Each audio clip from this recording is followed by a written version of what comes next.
Hello everyone, I am Dr. Deepika Malik. Today's topic of discussion is industrial production of protease. Proteases were the first enzymes to be commercialized partly on account of the history of availability of the first commercial enzymes and partly on account of need, since proteins are ubiquitous in nature and can be found in a wide variety of consumer stains, for example variety of food stains as milk, egg and soya, blood, grass and human body fluids.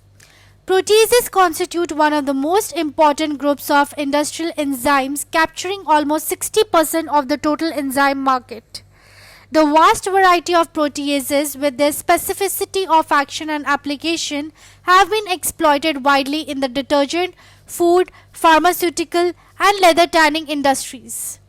This has been considered as eco-friendly because the appropriate producers of these enzymes for commercial exploitation are non-toxic and non-pathogenic. There are many different types of proteases produced by an extraordinarily large number of microorganisms, but in actual practice the enzymes prepared commercially are of a very limited number of types and they are derived from very few organisms. Now let us see the definition of protease. A protease, also called as peptidase or proteinase or peptide hydrolase, is an enzyme that catalyzes or increases the rate of proteolysis, that is the breakdown of proteins into smaller polypeptides, oligopeptides or single amino acids, as can be shown in the figure. They do this by cleaving the peptide bonds within proteins by hydrolysis, a reaction where water breaks bonds. Proteases are from the hydrolase family of enzymes. These enzymes are widely distributed in nearly all plants, animals and microorganisms. The partial digestion by proteases produce peptide sequences that may have biological properties and important functional food ingredients. Now let us see different types of proteases. Proteases can be categorized into different types on the basis of different parameters. On the basis of site of cleavage, proteases can be categorized as exopeptidase that act only near a terminus of a polypeptide chain, or endopeptidase which act internally in polypeptide chains, as can be seen in the figure.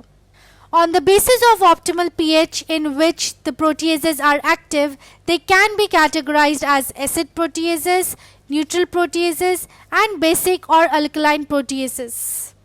Whereas on basis of their mechanism of action, proteases can be categorized as serine proteinases, thiol proteinases, metalloproteinases and acid proteinases.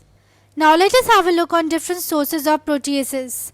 Proteases have been identified among the following sources because of their important physiological roles: microorganisms including bacteria, fungi and virus, plants, animals and humans. Out of all these sources, microorganisms are preferred for industrial production of protease by fermentation because of the following reasons.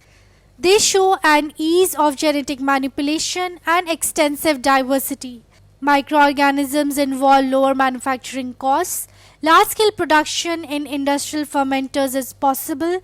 Extensive physical and chemical characteristics are shown by different microorganisms. Rapid culture development is possible. Lack of effect from seasonal variation. Easy to extract and purify, and short generation time are other reasons to prefer microbes for the production of proteases. Proteases are the enzymes that are mainly secreted by microorganisms such as bacteria and fungi. More than 50% of the industrially important enzymes are now produced from genetically engineered microorganisms produced by conventional mutagenesis like UV or chemical exposure or recombinant DNA technology. Most commercial neutral and alkaline proteases are produced by members of the genus Bacillus. Bacillus is a rod-shaped, gram-positive, spore-forming, aerobic, usually catalase-positive, chemoorganotropic bacterium.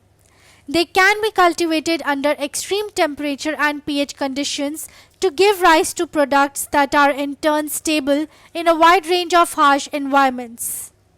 Alkaliphilic Bacillus species can be found mostly in alkaline environments such as soda or alkali soils, soda lakes, neutral environments, and deep sea sediments. Pseudomonas is a gram-negative bacterium that produces alkaline proteolytic enzymes. A variety of diverse proteases have been isolated from multiple strains of Pseudomonas aeruginosa.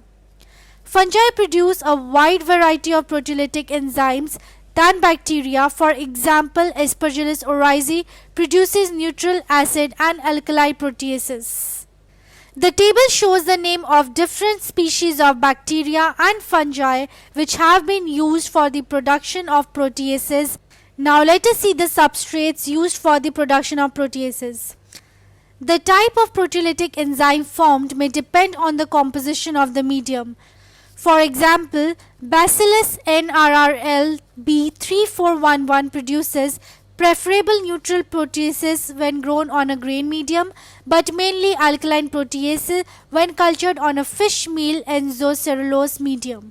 The induction of protease requires a substrate like peptone, casein, and other proteins. Agricultural waste like rice bran, paddy straw, and pigeon pea waste are also used for protease production. Carbohydrate sources includes mainly molasses, barley, corn, wheat, and starch hydrolase. Proteins involve meals of soybean, cotton seeds, peanut and whey, corn steep liquor, and yeast hydrolysate. Now after the selection of the substrate and the microorganism, next step is fermentation. For cultivation of the microorganisms, especially bacteria, the submerged fermentation is the preferred method. However, fungi usually give higher yields when cultured on solid media. So solid state fermentation continues to play a role in the production of proteases. Many of the organisms excrete more than one kind of proteases into the fermentation medium. Submerged fermentation is the cultivation of microorganisms in liquid nutrient broth. Industrial enzymes can be produced using this process. This involves growing carefully selected microorganisms, bacteria, and fungi in closed vessels containing a rich broth of nutrients, the fermentation medium, and a high concentration of oxygen. As the microorganisms break down the nutrients, they release the desired enzymes into solution. Due to the development of large-scale fermentation technologies, the production of microbial enzymes accounts for a significant proportion of enzymes. Fermentation in liquid media is mainly of two types depending upon the mode of operation, that is batch fermentation or continuous fermentation. Batch reactors are simplest type of mode of reactor operation. In this mode, the reactor is filled with medium and the fermentation is allowed to proceed. When the fermentation has finished, the contents are emptied for downstreaming processing. The reactor is then cleaned, refilled, re-inoculated, and the fermentation process starts again. In continuous reactors, fresh media is continuously added and bioreactor fluid is continuously removed. As a result, cells continuously receive fresh medium and products, waste products, and cells are continuously removed for processing. Solid state fermentation is another method used for production of enzymes. Solid state fermentation involves the cultivation of microorganisms on a solid substrate such as grains, rice and wheat bran, sugar beet pulp, and wheat and corn flour. Solid state fermentation has many advantages over submerged fermentation.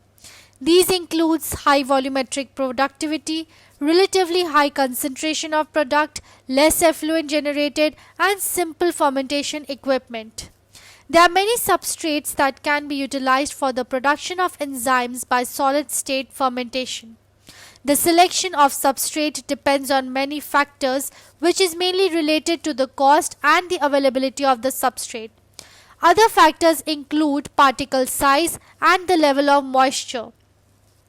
Smaller substrate particles have a large surface area for the proliferation of the microorganisms, but if too small, the efficiency of respiration will be impeded and poor growth and hence poor production of enzymes will result. Larger particles provide more efficient aeration and respiration, but there is a reduction in the surface area. A compromise must be reached regarding the particle size of the substrate for a particular process. Solid state fermentation requires moisture to be present on the substrate for the microorganisms to produce enzymes. As a consequence, the water content of the substrate must also be optimized, as a higher or lower presence of water may adversely affect the microbial activity. Water also has implications for the physiochemical properties of the solid substrate. A fermentation is influenced by numerous factors including temperature, pH, nature and composition of the medium, dissolved oxygen, dissolved carbon dioxide, operational system, example fed batch or continuous, feeding with precursors, mixing, that is cycling through varying environments, and shear rates in the fermenter.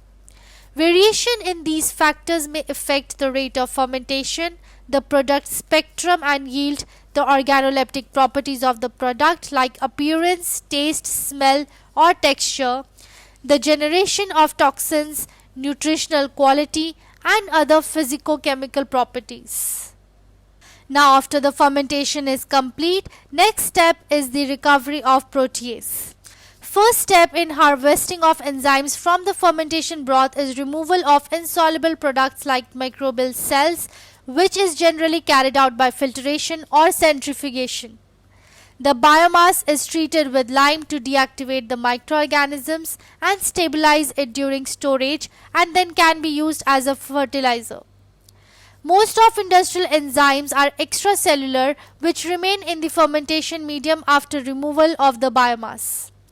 The enzymes remaining in the broth are then concentrated by various methods like evaporation, membrane filtration, or crystallization to yield protease concentrate.